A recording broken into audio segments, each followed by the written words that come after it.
사랑하는 여러분, 마태복음 8장을 읽다 보면 백부장의 종과 베드로의 장모 두 사람을 치유하시는 예수님의 말씀이 기록되어져 있습니다. 그런데 놀라운 것은 백부장이나 베드로의 장모나 자기의 입으로 고쳐달라는 말 요청하지 않았습니다. 고백도 하지 않았습니다.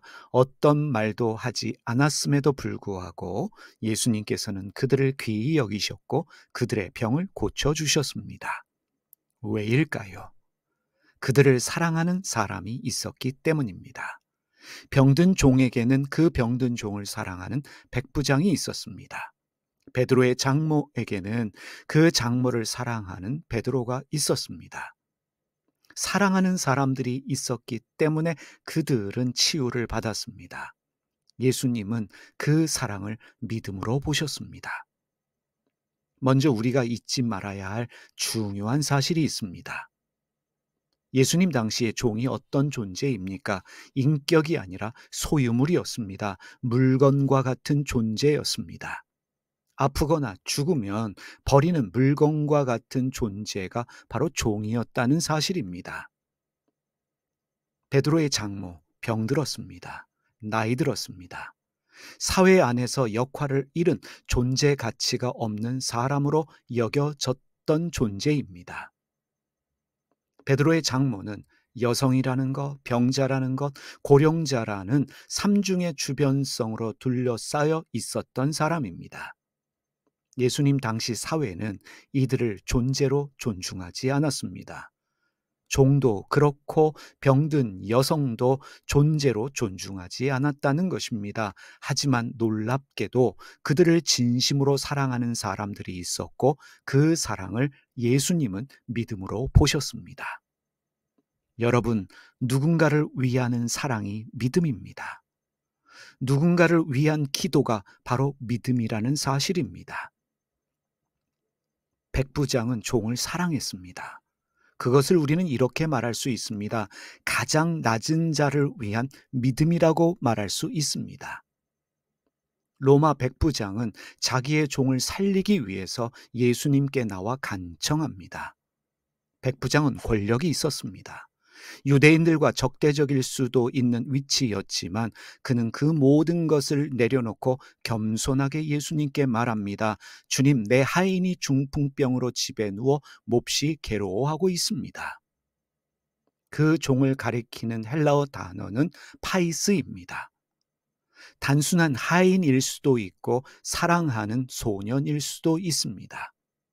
어떤 형태의 사랑이었던 백부장은 사람답지 않게 여겨지던 존재를 귀하게 여겼고 그 사랑은 예수님께 놀라운 믿음으로 보여졌습니다.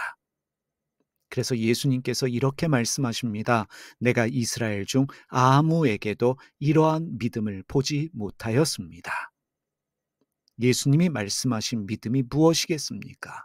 믿습니다, 믿습니다. 그 믿음이 아닙니다. 유대인들이 이해하고 있던 종교적 믿음 또는 열심이 아니었습니다. 예수님이 칭찬하셨던 그 믿음은 약자를 향한 사랑과 헌신, 사람을 귀히 여기는 그 마음, 그것이 예수님이 칭찬하는 믿음이었던 것입니다. 베드로의 집에는 병든 장모가 있었습니다. 예수님 당시에 사위가 장모를 모시고 산다, 장모를 돌본다 흔하지 않는 일이었습니다. 대개 장모는 다른 가족에게 의탁하거나 자기의 친가에 머물렀기 때문입니다. 아들과 함께 사는 경우가 대부분이었습니다. 하지만 사위인 베드로는 병든 장모를 자기 집에 모셨고 베드로의 장모는 집안에서 열병에 시달리고 있었습니다. 예수님께서 베드로의 집에 들어가셔서 그녀의 손을 잡아 주셨습니다. 예수님의 손길은 말이 아닌 사랑에 대한 응답이었습니다. 성경은 이렇게 말합니다. 그의 손을 만지시니 열병이 떠나가고 여인이 일어나 예수께 수종들더라. 예수님은 말씀 없이 그저 손으로 그 손을 붙잡아 주셨습니다.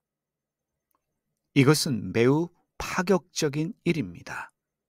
병든 여인을 만지셨습니다. 예수님 당시의 열병은 전염성과 부정함의 상징이었습니다. 여성의 몸, 병자와의 접촉, 정결법상 회피해야 할 상황이었습니다. 그러나 우리 예수님은 율법보다 회복을 선택하셨습니다. 금지보다 존재를 귀하게 여기는 사랑을 선택하셨습니다. 요즘 말로 하면 교리와 신학보다 사람을 택한 것입니다. 믿음은 교리와 신학이 전부가 아닙니다. 믿음은 사람에 대한 사랑입니다. 교리와 신학으로 사람을 차별하는 것은 절대로 믿음이 아닙니다. 예수님과 상관없는 종교에 불과합니다. 예수님께서는 베드로 장모의 말없는 고통에 손길로 응답해 주셨습니다. 굳이 손잡지 않아도 되었습니다. 그럼에도 불구하고 베드로의 장모의 손을 잡으셨다는 것은 연결되고 존중하고 함께 아파하셨다는 것입니다. 그것은 존재를 다시 세우는 손길이었습니다. 베드로의 장모는 여성입니다. 병들었습니다. 나이 들었습니다. 삼중의 주변자였습니다. 이름도 없이 성경에 기록되고 있지만 예수님은 그 손길을 통해 그녀를 다시 주체로 세워 주십니다. 베드로의 장모는 공동체의 일원으로 봉사하며 살아가는 존재가 되어집니다. 여러분, 사랑이 복음의 문을 엽니다. 이 두 가지 이야기의 공통점은 분명합니다. 가장 낮은 자, 가장 주변부의 존재들이 누군가로부터 존중을 받고 사랑받았다는 것, 그리고 그 사랑을 귀히 여기시며 그 사랑을 믿음으로 칭찬하시는 예수님의 시선입니다. 예수님께서는 병든 종에 대한 사랑 때문에 간절히 매달리고 있는 백부장의 믿음을, 말없이 병든 장모를 자신의 집으로 모셔 돌보는 베드로의 헌신을 믿음으로 보시고, 그래서 가장 작고 약한 이들의 존재를 회복시켜 주셨습니다. 오늘 우리의 사랑은 어디로 향하고 있습니까?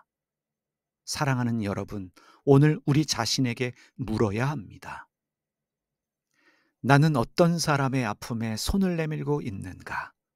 그렇게 살아가는 사람들의 고통을 나는 알고 있는가? 나는 그들을 위해 기도하고 있는가? 질문할 수 있어야 합니다. 내 사랑은 누군가를 위한 믿음이 되고 누군가를 치유하고 누군가를 일으키게 됩니다. 내 사랑이 예수님의 손길처럼 치유하는 믿음이 될 수 있다는 것입니다.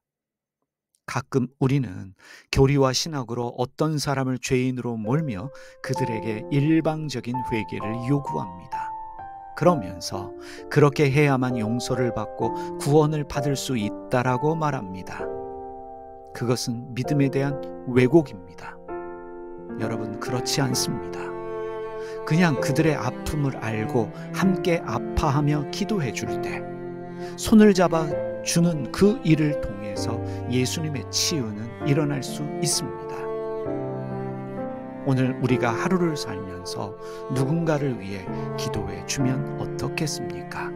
그들의 아픔을 끌어안고 그들을 대신하여 주님 앞에 치유하여 달라고, 고쳐달라고, 은혜를 베풀어 달라고 기도하면 어떻겠습니까? 이 시간 다 같이 함께 기도드리겠습니다. 주님, 가장 낮은 자를 향한 사랑을 보시고 말없는 고통에 손을 내미신 예수님의 마음을 우리도 품게 하여 주시옵소서. 백부장의 사랑, 베드로의 따뜻한 돌봄, 주님의 손길을 따라 우리도 존재를 회복시키는 사랑의 사람으로 살아가게 하여 주시옵소서. 예수님의 이름으로 기도드립니다. 아멘. 하늘에 계신 우리 아버지, 아버지가 어떤 분인지를 저희에게 보여주시옵소서. 세상을 바로잡아 주시고 아버지의 뜻이 하늘에서와 같이 땅에서도 이루어지게 하소서. 오늘 저희에게 일용할 양식을 주시고 저희에게 빚진 사람들의 빚을 탕감하여 준 것 같이 저희 빚을 탕감하여 주시옵소서. 저희를 유혹에 빠지지 않게 하시고 나쁜 일을 당하지 않게 하소서. 아멘.